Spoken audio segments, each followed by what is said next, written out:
Assalamualaikum warahmatullahi wabarakatuh. Alhamdulillah rabbil alamin wassalatu wassalamu ala asrafil anbiya wal mursalin sayyidina wa maulana Muhammadin wa ala alihi wa ashabihi ajma'in, amma ba'du. Teman-teman, kita berharap kepada Allah Subhanahu wa taala semoga kita selalu diberi kesehatan zahir dan batin, dimudahkan segala urusan kita, dilancarkan rezeki kita yang halal yang barokah, dipanjangkan umur kita dalam keadaan sehat walafiat, taat kepada Allah, taat kepada Rasulnya, dan diselamatkan dari segala mara bahaya baik diri kita, keluarga kita. Dan semoga kita berharap kepada Allah Subhanahu wa taala hajat-hajat kita dikabulkan oleh Allah Subhanahu wa taala. Amin Allahumma amin. Teman-teman sekalian, ini ada tulisan terakhir daripada Kiai Imaduddin yang keluar pada tanggal 17 Mei kemarin, ya. Di mana beliau mengatakan bahwasannya nasab habaib itu seperti malam likuran. Ya, namanya malam likuran berarti kan gelap gulita. Terangnya tengah malam, kan begitu ya. Di sini beliau mengatakan begini. Para habaib itu sering mengungkapkan narasi bahwa nasab para habaib Ba'alawi sudah terang benderang bagaikan matahari di siang hari. Jika di siang hari dalam keadaan matahari terang benderang ada orang tidak bisa melihat, maka hanya ada dua kemungkinan. Kalau tidak buta, maka ia sedang sakit mata. Itu kata beliau. Dan menurut Kiai Imaduddin, nasab para habaib Ba'alawi itu bagaikan gurun Sahara di malam likuran. Tiada bulan, tiada bintang. Jika ada yang menyatakan ia terang benderang, maka hanya ada dua kemungkinan. Kalau tidak ia sedang bermimpi melihat matahari, atau seperti katak dalam tempurung. Di dalamnya diletakkan lampu 150 watt. Kenapa beliau mengatakan seperti itu, teman-teman ya? Ya karena emang jelas hasil analisa beliau, nasabnya para habaib itu terputus 550 tahun. Ini fakta kata beliau. Jadi memang kesimpulan dari akhir apa yang beliau teliti dari Kiai Imaduddin itu. Bukan Imaduddin, Kiai Imaduddin. Jadi kesimpulan terakhir dari apa yang beliau teliti selama ini dari nasabnya para habaib Ba'alawi itu menunjukkan bahwasannya nasabnya para habaib itu terputus 550 tahun. Itu fakta kata beliau. Kenapa dikatakan fakta? Karena jelas penulisan nama Ubaidillah sebagai leluhurnya para habaib Ba'alawi itu tercatat 550 tahun kemudian sejak wafatnya Sayyid Ahmad bin Isa bin Muhammad bin Ali Al-Uraidi. Sehingga jelas ya. Sehingga jelas beliau mengatakan nasabnya para habaib itu terputus 550 tahun. Nah, teman-teman ya, di sini yang saya tangkap dari apa yang beliau tulis dari kajian terakhir ini, ya, dari tulisan beliau yang terakhir ini yang keluar pada hari kemarin tanggal 17. Di sini beliau mempunyai kesimpulan begini.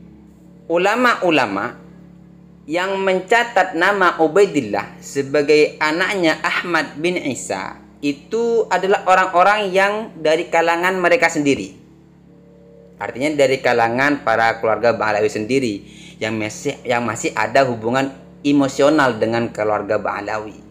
Dan juga orang-orang yang terkait dengan Ba'alawi, ya seperti muridnya para keluarga Ba'alawi, seperti itu menurut beliau. Contoh, ini dicontohkan beliau seperti ini.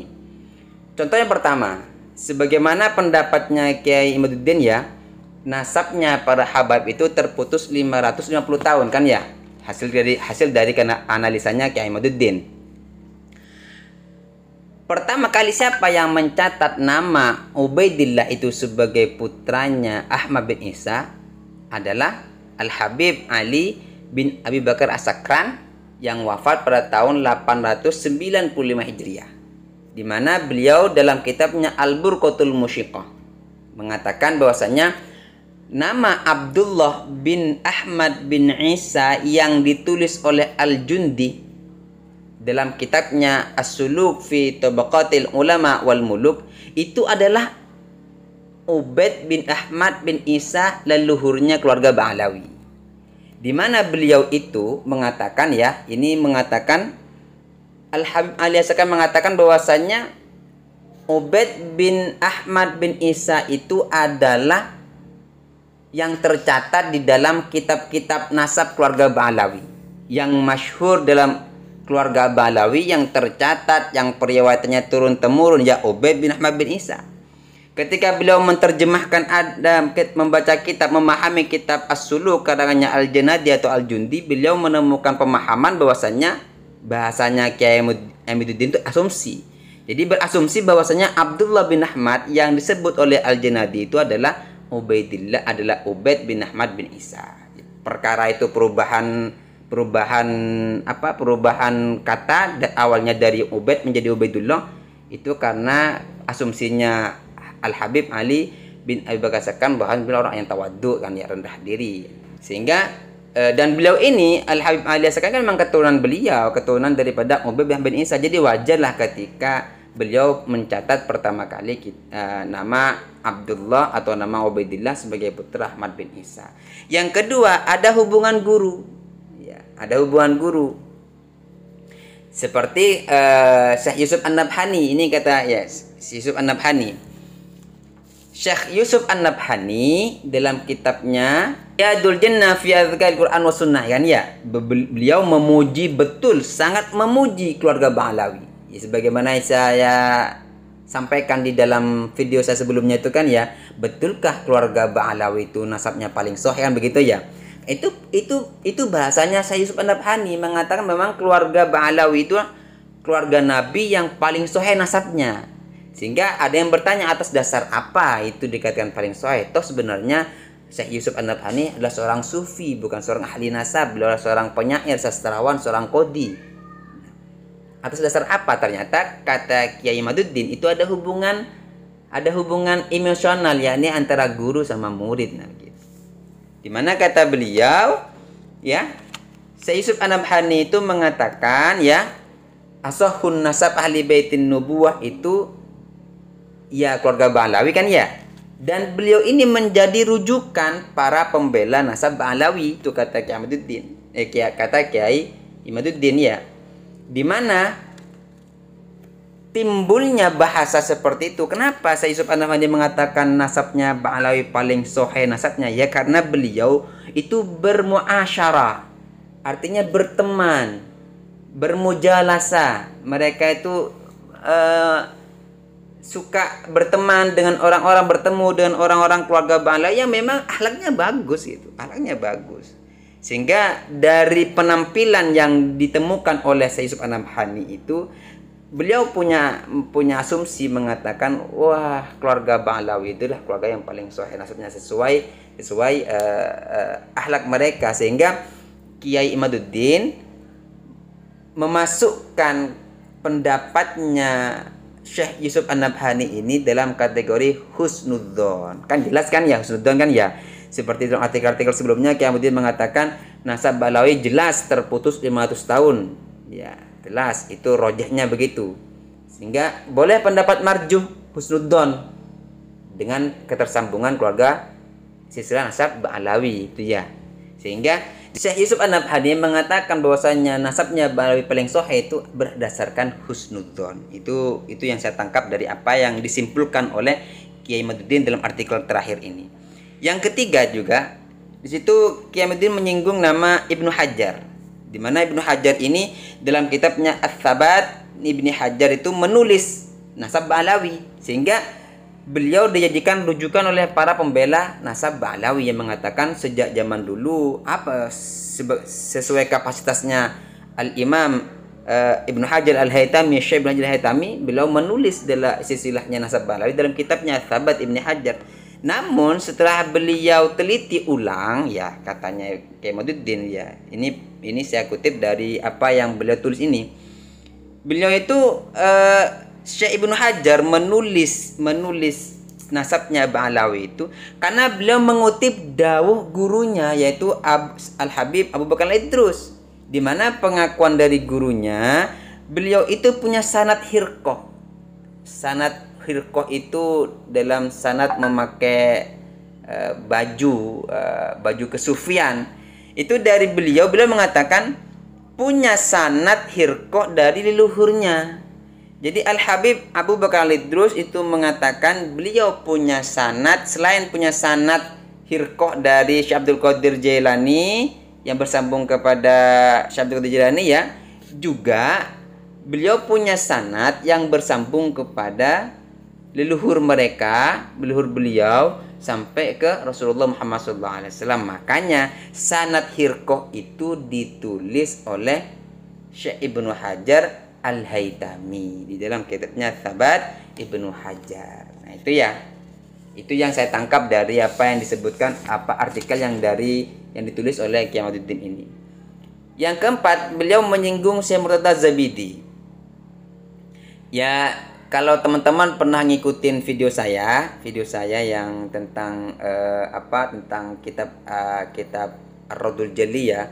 Di situ saya pernah menulis bahwasanya leluhur habaib itu di luar kesepakatan ahli nasab, kan begitu ya.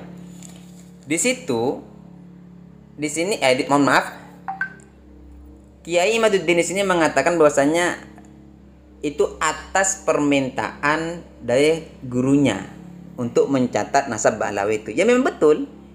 Dalam kitab yang dicetak di Darul Kan'an ya, Syekh Arif Abdul Ghani, Dr. Abdul Ghani yang mentahqiq itu, memang beliau mengatakan bahwasannya Syekh Murtada Zabidi itu mengarang kitab Ar-Raddul Jali fi Nasabi Ali Ba'lawi itu memang permintaan gurunya, yaitu Al-Habib Mustafa Al-Idrus, Al-Habib Murtada Mustafa bin Abdurrahman Al-Idrus, atas permintaan gurunya. Sehingga tidak menutup kemungkinan ya, asumsinya beliau ini tidak menutup kemungkinan memang data-data yang diterima memang pure dari gurunya gitu. Makanya jelas bagi yang paham, jelas di situ beliau jelas mengatakan sebenarnya bahwasannya nasab yang disebut dalam kitab Ar-Raddul Jali khususnya keturunan daripada Abdullah bin Ahmad bin Isa, di situ dikatakan di luar kesepakatan para ahli nasab. Itu jelas sudah ya dari Syekh Murtada Zabidi. Dan beliau juga di sini dalam artikel terbarunya juga beliau menjawab dari mana Syekh Mahdi Raja'i itu, Syed Mahdi Raja'i itu memberikan bayan koror gitu kan, bayan koror terhadap silsilahnya Ba'lawi yang keluar pada 15 Ramadan tahun kemarin kan ya.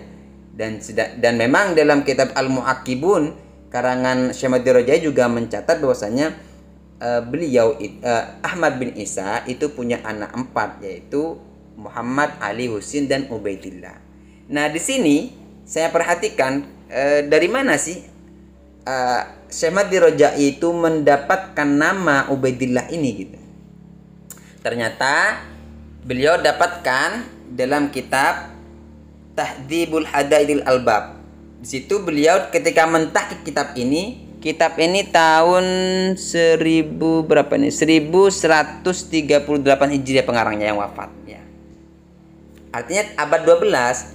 Kitab abad 12 Tahdzibu Hadaikil Albab ini juga menulis nasab atau anak-anak Ahmad bin Isa.